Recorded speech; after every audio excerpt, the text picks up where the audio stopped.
Hello and welcome to another edition of Shaka Extra Time. Joining me in studio is Shaka Sali himself, the host of Straight Talk Africa. Hello, Shaka.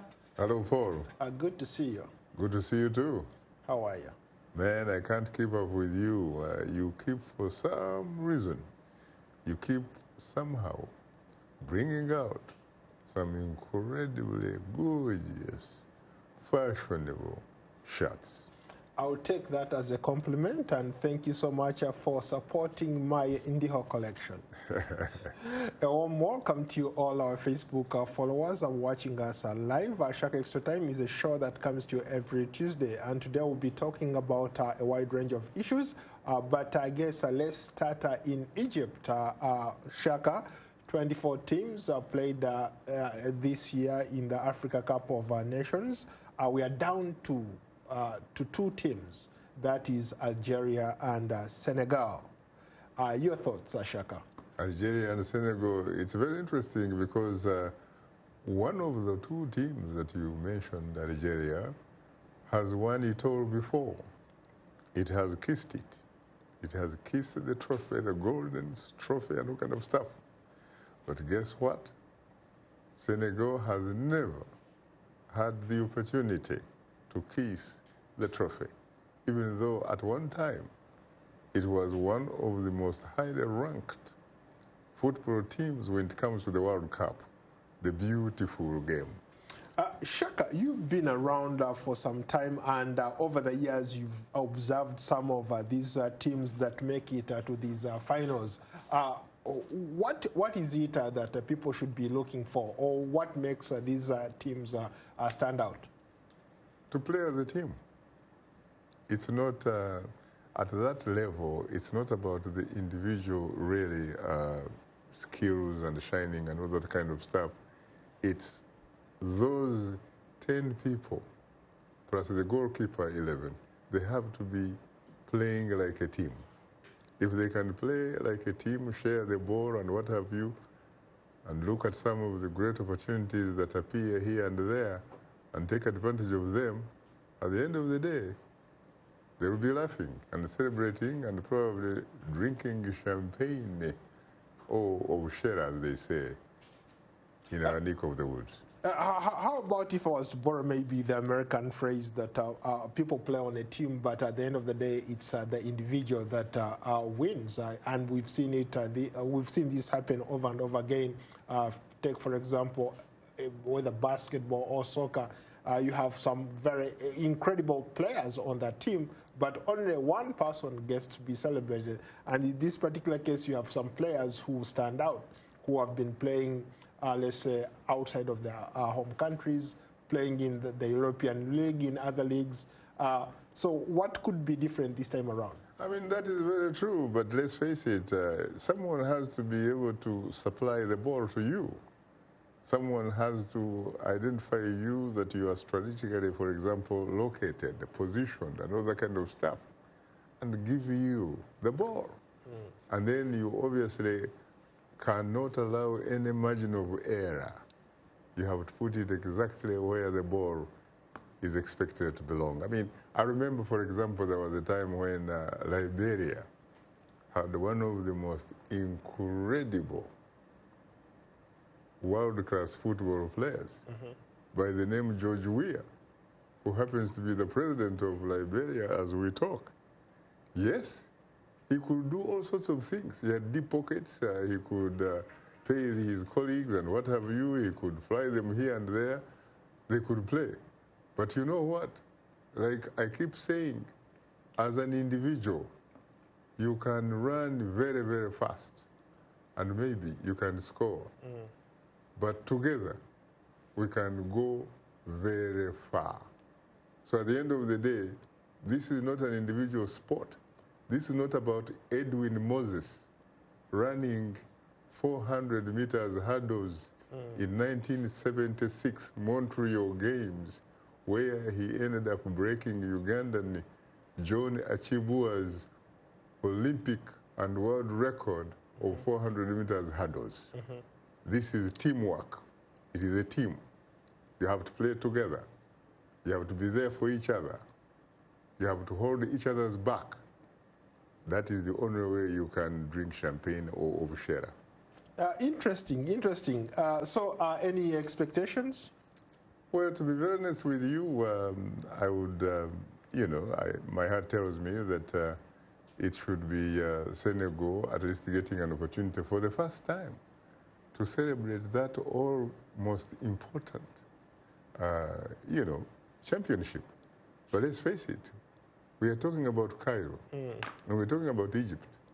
And you know the politics of this world.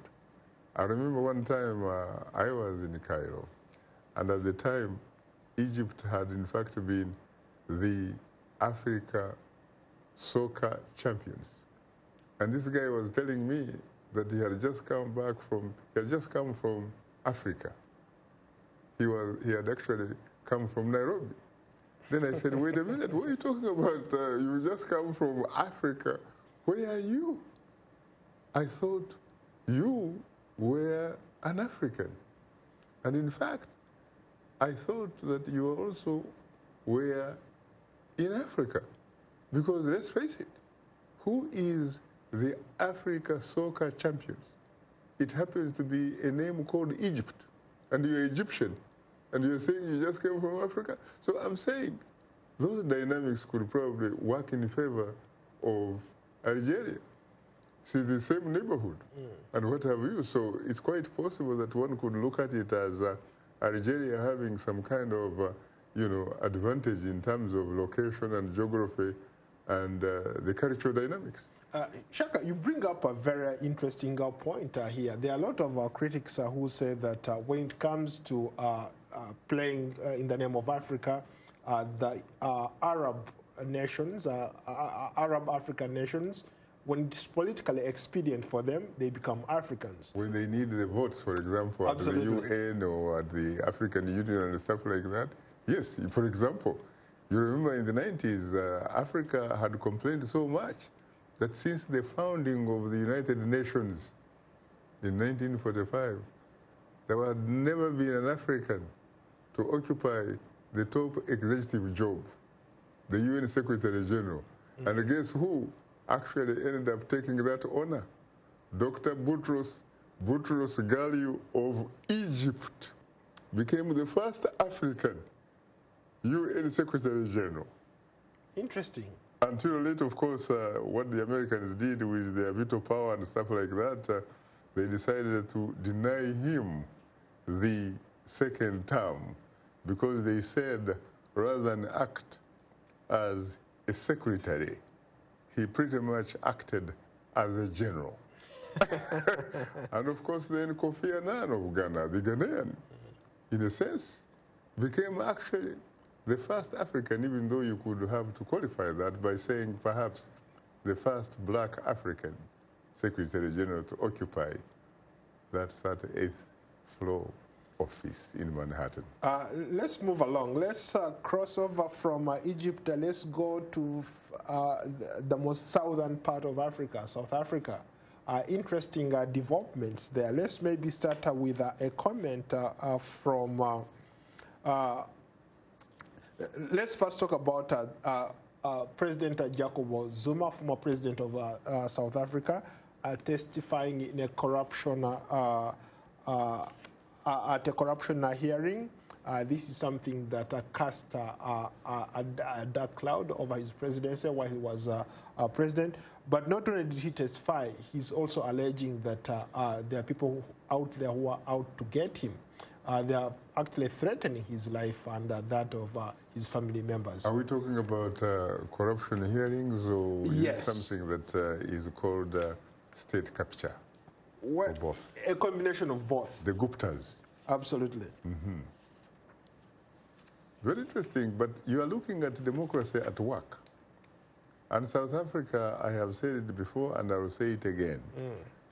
I think when you see how things happen, how things are done and what have you, you'd have, sincerely, to find it difficult not to identify South Africa as perhaps the beacon of African democracy right now.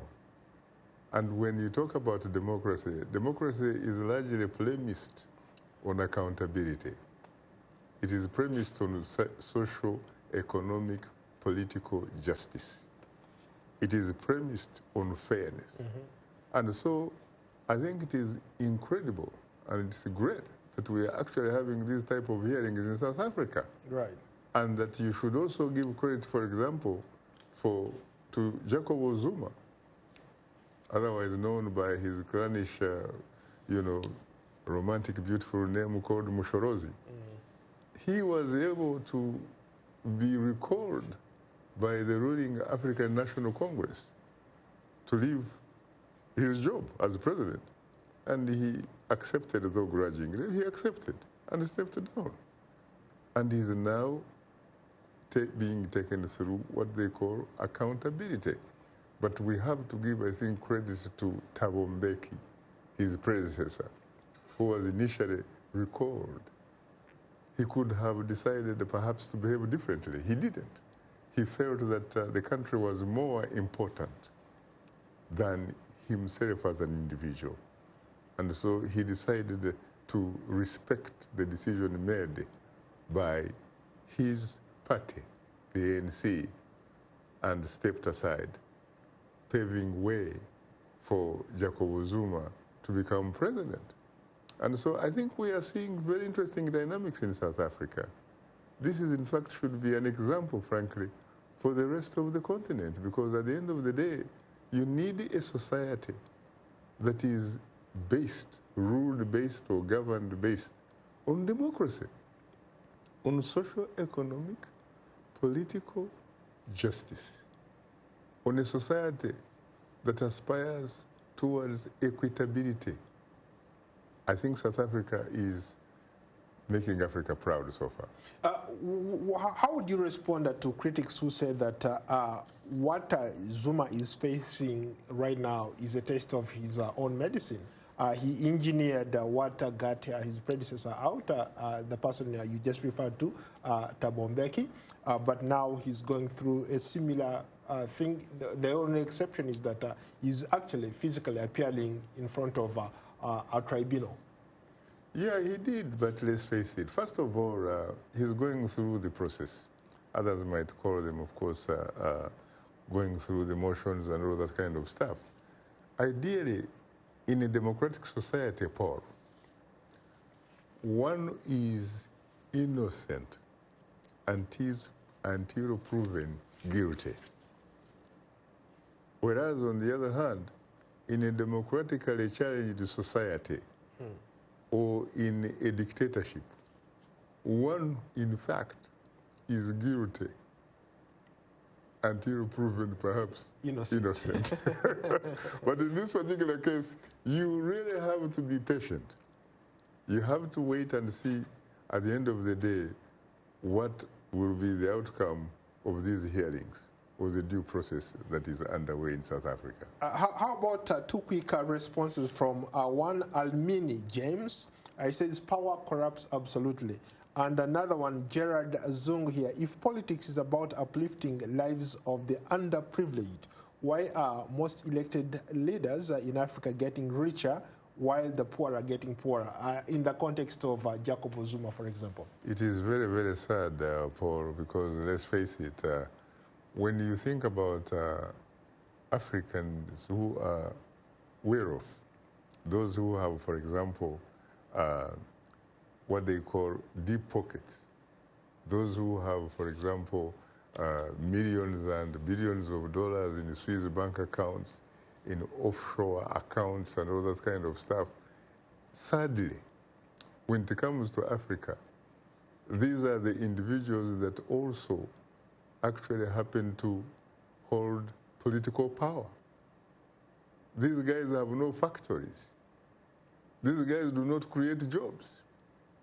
These guys, all they do is simply to tap into the national resources, national coffers, really. They just keep recycling and all that kind of stuff. In fact, it reminds me of a story about Nigeria. There is this lady whose name is Madueke. She used to be the Minister for Petroleum.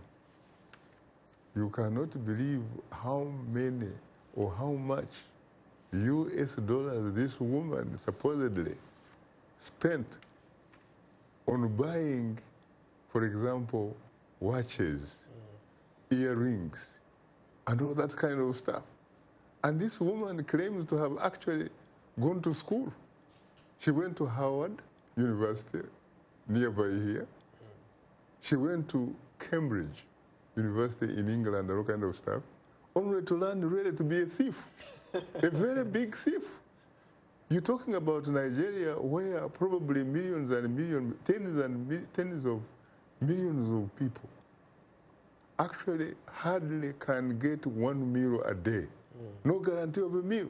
And you have this lady who actually had $35 million apartment in Abuja, the Nigerian capital. For what? You know, there is a saying that when you think about it, when you look at a country, you look at a continent, you look at this world that we live in, that there is in fact more than enough for our needs, all of us. But unfortunately, there is not enough for the greedy, the guys who are very greedy. Maybe we should arrange with NASA so that they can collect all these greedy people and take them to an as yet explored or discovered planet. Shaka, how would you respond to Amina, who says going to school doesn't mean one can stop the habit of stealing?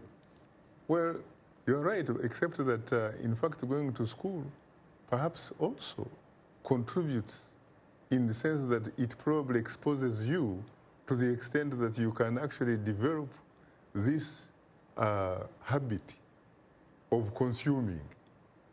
Most of us, what we have actually ended up learning is to be consumers rather than to be producers.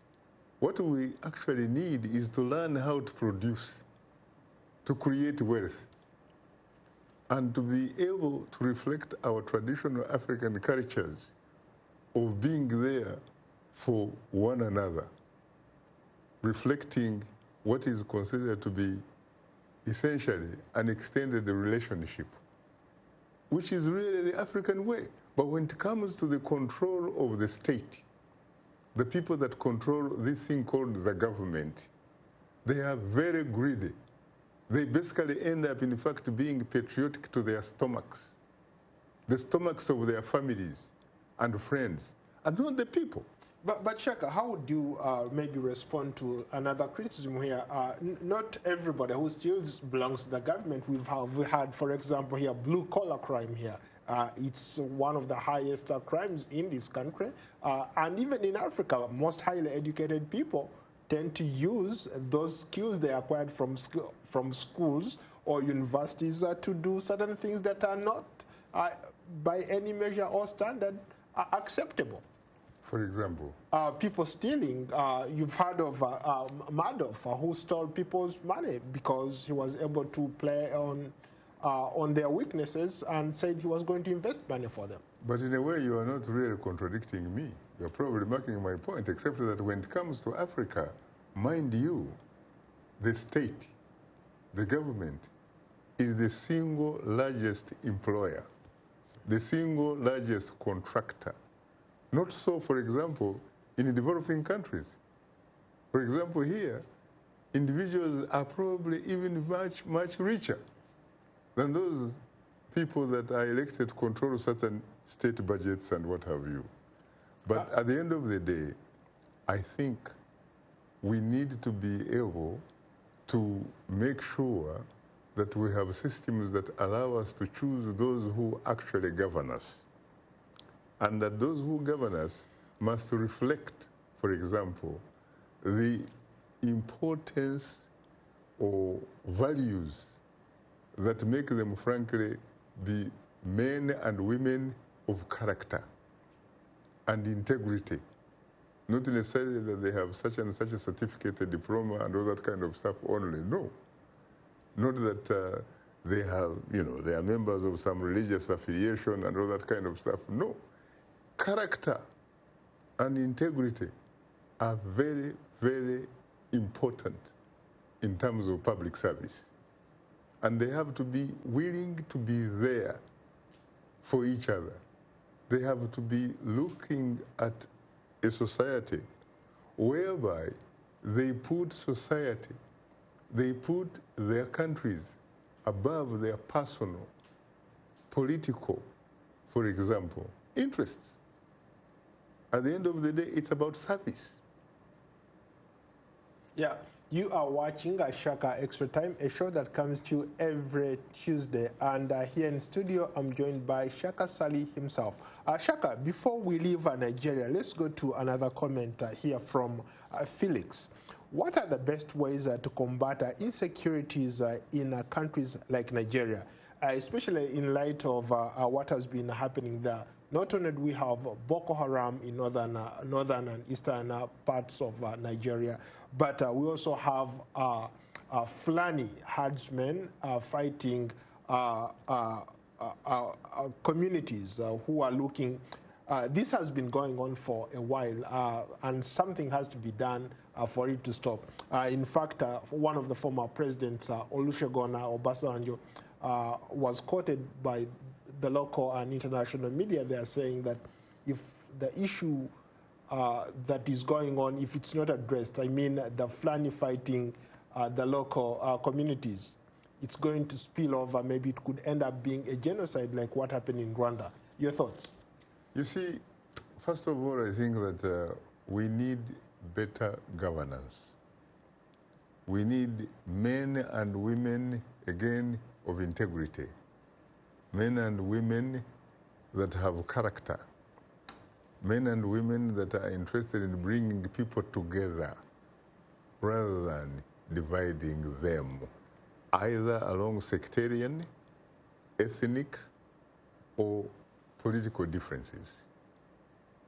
When you talk about insecurity, you talk about Boko Haram and what have you, some of the researches that have been done, and I have seen the data and all that kind of stuff, it's largely because some of the, for example, the efforts or some of the solutions that are being brought about to address some of these problems are essentially focusing on symptoms, not the essentially what you would call the fundamental root causes of the problems.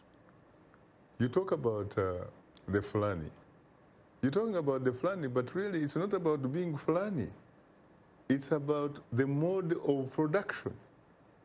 You're talking about people who look after cows, cattle, sheep, goats, camels, and all that kind of stuff. What it means is that their cows, their goats, their sheep need to have unfettered access to water and to grass. Without that, there's no livelihood. And at the same time, guess what? You have these societies which depend essentially on tilling the land. And so you really have a conflict between the two different modes of production. You have the pastoralists, as I said, who obviously need to have access to the two very important things, water and grass. You also have people who are in the business of cultivation and who in fact feed countries and societies and stuff like that. They are good guys. They have to be able to protect their crops and what have you. So governments should really come up with some sort of creative solutions here. Figure out not necessarily how to favor one group over the other, but rather to bring these two different groups that reflect different types of modes of productions, figure out together how to share and all that kind of stuff.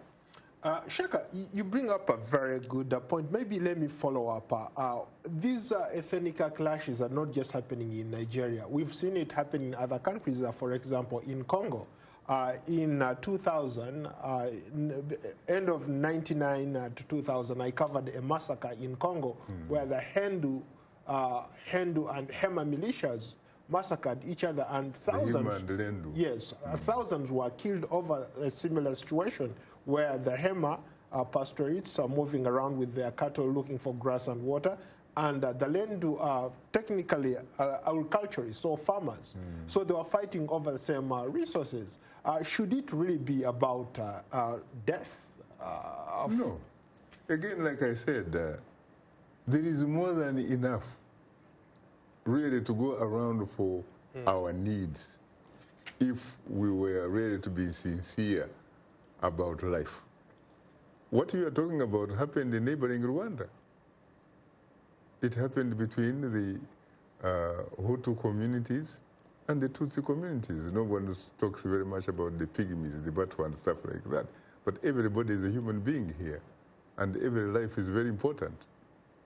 The conflict between the Hutu and Tutsi in Rwanda, I actually sum it as the conflict between the cow, for example, and the hoe. The cow representing the mode of production of the Tutsi, the pastoralists, the nomads, you know, who go around and stuff like that. Who again, because whatever they have which takes care of them and they take care of it, has to have unfettered access to the same thing that also the other community needs to have unfettered access in order for their crops to mature so that they can eat and have have a good life. So at the end of the day, we need to address these issues equitably. We need to make sure that we lift everybody out, not put any particular individual, community, or group down simply because they may not look like you, they may be shorter, you are tall, they may be fair-skinned and you are dark, they may be Catholics and you are a Protestant, or you are a Muslim, or whatever. It's about life. We all belong to God, and we need to be there for one another. Very briefly, what are you talking about tomorrow on Straight Talk Africa? Tomorrow we are going to be actually looking at the political developments in the Sudan. You know, last time when we talked, they had actually cut a deal, agreed to share power. The military junta and the opposition political groups had agreed to be part of the Sovereign Council to share power equitably in a way that can help to bring about peace and stability in their beautiful country of Sudan. So that is what we are going to be looking at tomorrow. We'll see how that holds up. Thank you so much for joining us today. Shaka Extra Time is a show that comes to you every Tuesday. Again, we look forward to hosting you on another edition of Shaka Extra Time. Thank you so much. You're most welcome, sir. Yep.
From 1970 to 2000, that question was on the long form every single census.